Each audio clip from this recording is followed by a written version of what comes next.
Kristus ada di tengah-tengah kita, lebih utama dari segala sesuatu. Yesus memperjuangkan kepentinganku, tetapi dia tertikam oleh karena pemberontakan kita, dia diremukkan oleh kejahatan kita, ganjaran yang mendatangkan keselamatan bagi kita ditimpakan kepadanya, dan oleh bilur-bilurnya kita menjadi sembuh. Yesaya 53 ayat 5. Sahabat Iktus yang dikasihi Tuhan, hidup adalah sebuah perjuangan. Perjuangan demi mempertahankan hidup atau demi kebahagiaan orang lain, demi orang tua, keluarga, atau demi bangsa dan negara. Sang pejuang sejati memperjuangkan keselamatan saudara dan saya yang telah memberontak kepadanya, menjauh darinya, dan yang sesungguhnya tidak layak untuk diperjuangkan. Yesus Kristus datang ke dunia untuk menyelesaikan pekerjaan penyelamatan yang diberikan Bapa kepadanya. Yohanes 17 ayat 4. Sebelum mati, Yesus berkata sudah selesai, yang berarti perjuangannya untuk kita telah diselesaikan tuntas dengan menyerahkan nyawanya. Yohanes 19 ayat 30. Nabi Yesaya menubuatkan karya sang pejuang sejati, yaitu Yesus Kristus. 700 tahun sebelum ia datang ke dunia, ada 3 kebenaran yang disampaikan dalam nubuat Nabi Yesaya. 1. Yesus memperjuangkan kita yang berdosa. Kita semua telah berbuat dosa dan telah kehilangan kemuliaan Allah. Roma 3 ayat 23. Kita sekalian sesat seperti domba. Ayat 6. Yang satu maupun yang lain. Kita semua sudah tersesat dari Allah sebagai pemilik kita yang sah. Mengasingkan diri dari Dia, dari tujuan-tujuan yang dirancangnya, dan dari jalan yang ditetapkannya. Kita telah sesat seperti domba yang cenderung berkeliaran dan tidak bisa, kalau sudah tersesat, menemukan kembali arah jalan pulang. Dosa-dosa kita adalah penderitaan dan kesengsaraan kita, ayat 4, dan juga mencakup penyakit dan luka-luka kita. Kebobrokan-kebobrokan kita yang paling mendalam, termasuk keengganan melakukan hal rohani yang sudah menjadi kebiasaan.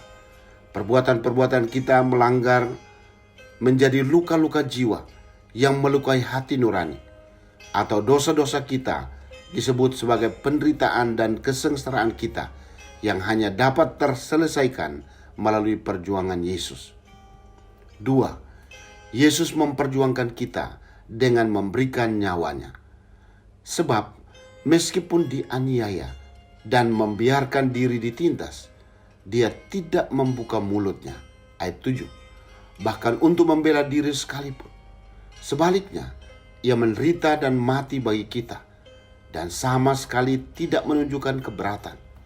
Ia dengan sukarela menyerahkan nyawanya di salib. Dengan hikmatnya, ia bisa saja menghindari hukuman itu. Tetapi ada tertulis demikian, Mesias harus menderita dan mati. Tugas ini dia telah terima dari Bapanya, dan karena itu ia digiring seperti anak domba yang dibawa ke pembantaian tanpa penolakan. Dia adalah anak domba Allah. Bukan kehendakku, melainkan kehendak-Mu lah yang terjadi. Sungguh aku datang. Dengan kehendaknya kita dikuduskan, bahwa dia menjadikan jiwanya sendiri, nyawanya sendiri, sebagai korban bagi dosa kita. 3. Perjuangan Yesus menantikan respon kita. Ia mengadakan pendamaian oleh darah salibnya. Dengan demikian damai sejahtera, yaitu semua yang baik, datang kepada kita. Kristus menderita kesakitan supaya kita bisa tenang. Dengan cara ini kita menerima kesembuhan, sebab oleh bilur-bilurnya kita menjadi sembuh. Dosa bukan hanya sebagai kejahatan, melainkan juga sebuah penyakit yang berkuasa langsung mematikan jiwa kita. Namun kesembuhan dari dosa telah disediakan Kristus untuk kita. Oleh karena itu, respon yang paling tepat kita lakukan adalah menghambakan diri kembali kepada Dia, karena memang kita adalah kepunyaannya dan tebusannya. Hanyalah dengan percaya kepadanya bahwa Yesuslah Tuhan dan Juru Selamat dan menerimanya dalam hati.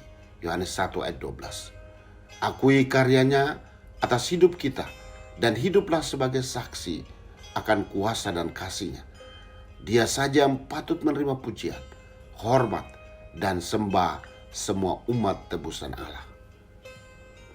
Sahabat Iktus, Kristus mengangkat dosa-dosa kita ke atas dirinya sendiri dan membawa dosa-dosa itu pergi. Rasul Petrus berkata, berhubungan dengan Kristus, Ia sendiri telah memikul dosa kita di dalam tubuhnya di kayu salib. 1 Petrus 2 ayat 24. Pejuang sejati rela melakukannya karena ia tidak menginginkan satu pun di antara kita binasa. Ia menginginkan kita memperoleh hidup yang kekal.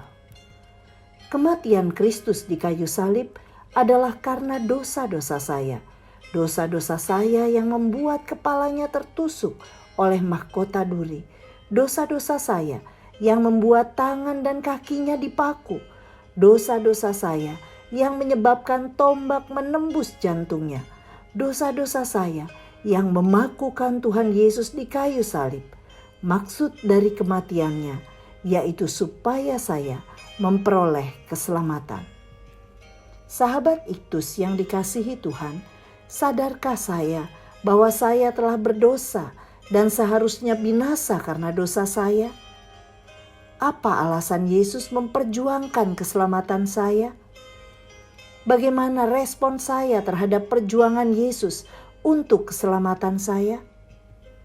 Tuhan Yesus, saya adalah orang berdosa yang seharusnya binasa. Saya bersyukur karena Engkau telah memperjuangkan keselamatan saya dengan memberikan nyawamu ganti saya. Saya hanya percaya kepadamu Yesus yang telah memperjuangkan kepentingan saya sehingga saya beroleh keselamatan. Beri kesempatan bagi saya untuk berjuang menyampaikan karya keselamatanmu kepada dunia. Amin. Perjuanganku kini adalah memberitakan perjuanganmu. Kristus ada di tengah-tengah kita, lebih utama dari segala sesuatu. Kristuslah yang harus ku beritakan hingga datangmu Kristus.